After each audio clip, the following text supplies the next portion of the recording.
another video in my Beginner's Guide to Budgerigar Genetics series. In the last video we introduced the concept that a particular gene can mutate more than once, and we did this by looking at the dilute gene. And we saw there that this particular gene had mutated into the dilute, the clear wing and the grey wing. This meant that a budgerigar could have more than one type of mutation within its gene set, so there could be various allelese possibilities in each of the locus. In order to understand how or predict the outcome of any particular pairing, it was fairly simple in the case of the dilute gene. We merely needed to understand which particular genes were dominant over the other. Once we understood that, we could predict the outcome. And through doing that, we learned that the dilute mutation is the most recessive of all in terms of that particular gene. So, if it happened for the dilute mutation, could it have happened elsewhere? Well, indeed, we all know, or we should know, that the answer is indeed yes. And it happened with the blue mutation. And the blue mutation, various types are in fact the one that we know, the one that we, the traditional blue mutation, but there's also the yellow face type 1, a yellow face type 2, and the golden face mutation. And the way these particular mutations interact is a little bit more complicated than that of the dilute gene type.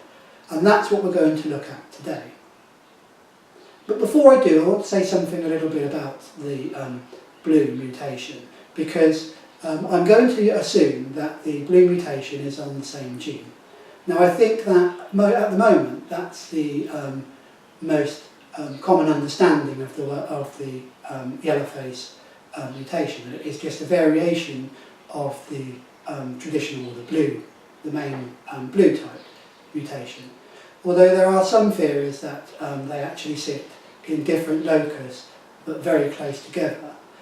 But for the purposes of predicting outcomes, it wouldn't matter either way because of the way the genes interact. So, as I say, right at the very beginning of this series, I'm not an expert, so if there's anybody out there who disagrees with the idea that it's a single, the mutation sits on a single locus within the gene set, then I apologise, but for the purposes of this, we're going to assume that it is the same gene, so in the same place, the same locus on the gene set that's mutated into the various types. So what we'll do now then is we'll go over to the computer and have a look at how the various birds interact. So how the interaction between the traditional blue mutation, the yellow face type 1, yellow face type 2 and the golden face. And hopefully at the end of this we'll be able to predict the outcome of any of those particular pairings. So here we are over at the computer, and I'm going to start by looking at the green and blue series in terms of recessive and dominant. So if you remember from some of the earlier videos, we know that the green series, so the green bird, is dominant over the blue series. So in terms of the scale here, we've got here a normal green, or a normal green series bird, and down here we'll have the normal recessive blue series bird. So what I will do now is just enter those, and then we can take this to the next stage. So here's the next bit of the diagram. I've added the green bird here, which has all of the yellow within the bird is complete, so the yellow face and yellow markings on the wings, and here we've got the recessive blue, which, as we know, has the white face. So all of the yellow, every bit of the yellow has been removed from the bird. And if we consider this to be a dominance to recessive line, we can now begin to add the other types of blue mutation, and I will start by doing that with the yellow face type 1 mutation. So here we are with the next bit of the diagram, and I've added the yellow face type 1 mutation. I've just moved the recessive bit across to the left hand side there so that it makes it slightly easier to read. So in terms of our line here, with most dominant being the green bird and the most recessive being the normal recessive blue, so the blue with the white face. The yellow face type 1 sits somewhere around here. So as you can imagine, it contains some of the will keep some of the gene that creates some yellow in the colour, but the vast majority of the yellow is removed, giving it just a yellow face and a blue body. So it's closer to the green series than the normal recessive blue, which has no yellow in it, but it's still fairly close in terms of the recessive blue. So it is dominant over the normal recessive blue. However, there is one thing interesting about the way this mutation interacts, and we'll go across and produce a Punnett square. So here we are across at our first Punnett square, looking at the various blue mutations and how they interact with each other. So we've begun by looking at two birds that have the same genotype, in that they are a yellow face type 1 split for normal recessive blue. And if we remember from our diagram, we know that the yellow face type 1 is dominant over the normal recessive blue in terms of where it sits around the dominance line. So we can expect these two birds to have a phenotype of the yellow face type 1, in that they will have the yellow face but the normal blue body. So let's have a look at what the outcome would be for the rest of these birds then. Well, we know that this bird here and this bird here both have the same genotypes as the parents, so they will look identical to the parents. They will be normal yellow face type 1's birds. So I'll just complete that. So there we are, we filled in those two squares. The next thing that we'll look at is this one here. Well, this is just a normal recessive blue, in that it contains two of the normal recessive blue genes, so it will in effect just be a white-faced blue bird. But what about this one here then, where we've got a yellow face type 1 that is double factor in effect, so it's a double factor yellow face type 1. Well, we might expect, if we look at this, that we'd end up with a yellow face type 1 bird, but actually what happens in this case is that the two mutations interact and produce a slightly different looking bird than one that is split for normal recessive blue. In fact, it produces a bird that looks identical to the normal recessive blue, so it will look the same as this bird up here. So a double factor yellow face type 1 looks like a normal recessive blue. So in terms of the outcomes from this type of pairing, we would expect to get 50% of the birds with a phenotype that is normal yellow face type 1, and we would get 50% of the birds that would have a phenotype of a normal recessive blue, so the white face blue. But we would know that 25% of those birds, although we couldn't tell just by looking at them, would in fact be double factor a yellow face type 1s. So there's the outcome of our first pairings, and probably the easiest one to understand, I think. If we go back to here, so as we saw from the Punnett square then, we know that the yellow face type 1 is dominant over the blue, so if it contains one of the yellow face type 1 allele and one allele for the normal recessive blue, it will look like its phenotype will be yellow face type 1. If it contains two yellow face type 1, so it's double factor, both alleles contain the type 1 mutation, then it will look like a normal white face blue, so the normal recessive blue. What we'll do now then is we'll quickly have a look at the next mutation, which is the yellow face type 2.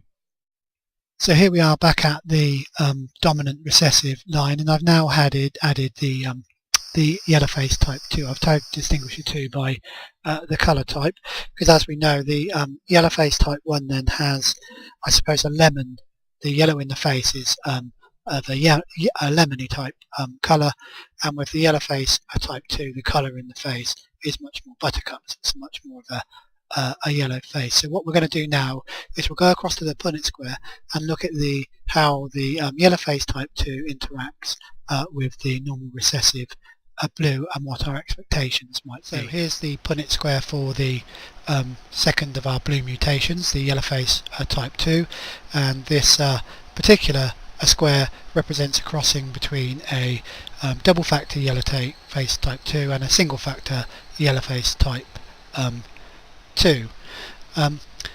In the previous Punnett square with the yellow face type 1, we noticed that the yellow face type 1 showed its phenotype, so where it had the yellow face and the blue body in the single factor, and in the double factor it showed it looked the same as a normal recessive white face blue. So what about this in the case of the yellow face type 2? Well, interestingly enough, in the yellow face type 2 the single factor bird actually looks much more of a more similar to the normal green, in that it will have the buttercup yellow face, but some of the colour will actually be some of the yellow will drift into the body. So I shall represent that by using a sort of aquamarine type colour if I can. There we go, that one will do. And then the double factor yellow face type 2 actually the phenotype is the buttercup yellow face with the all blue body. So it's the opposite way around this time. In order to get the all blue body of the yellow face type 2, you need to have a double factor. So we'll just put that one in with our buttercup yellow. So in terms of the outcomes then, the double factor one here, as we saw there, will look like a yellow face type 2 but with the all blue body. This one here will have some of the green, some of the yellow will spill over into the body, producing a sort of green-blue body. And the same there, that will look with the yellow face and all blue body, and this one will have some of the colour spilling over. So there's the outcome prediction for those two birds. So in terms of the outcome, we will get 50% of the birds will be a yellow face type 2 with an all blue body, and 50% of the birds will be a yellow face type 2 but with some of the blue or some of the blue body looking having the yellow spill over into it, so that it looks bluish, have a bluish colour to it. And that's how the yellow face type 2 mutation. Well, that's the yellow face type 2 covered, but what about the golden face? Well, the golden face, in terms of where it sits on our scale between the green series and the blue series and the dominant and recessive lines, it sits somewhere around the same place as the yellow face type 2, and in fact the way the golden face works is very similar to the yellow face type 2. As we saw with the type 2, it required to be when it was in its single factor form, it produced a bird with a yellowish face and some of the yellow seeping into the body colour and producing some green in the body colour. And when it was in the double factor, it produced the bird with the buttercup yellow face and an all blue body, while the golden face is exactly the same. In the single factor, it will produce a bird with a golden coloured face and some of the yellow seeping again into the body, producing some green colour into the body. And in the double factor, it will produce a bird with a golden face and an all blue body. So the two are very similar in terms of how they interact with each other and how they interact with the normal recessive white-faced blue.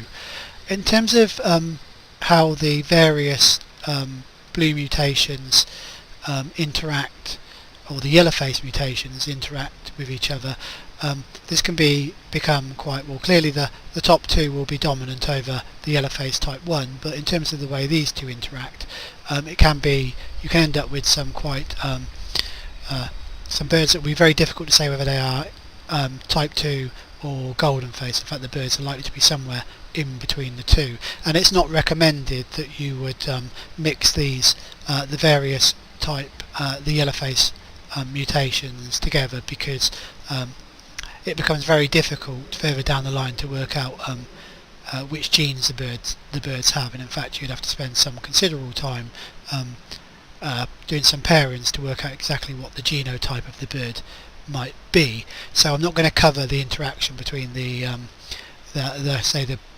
golden face bird with a yellow face type 2 or a yellow face type 1.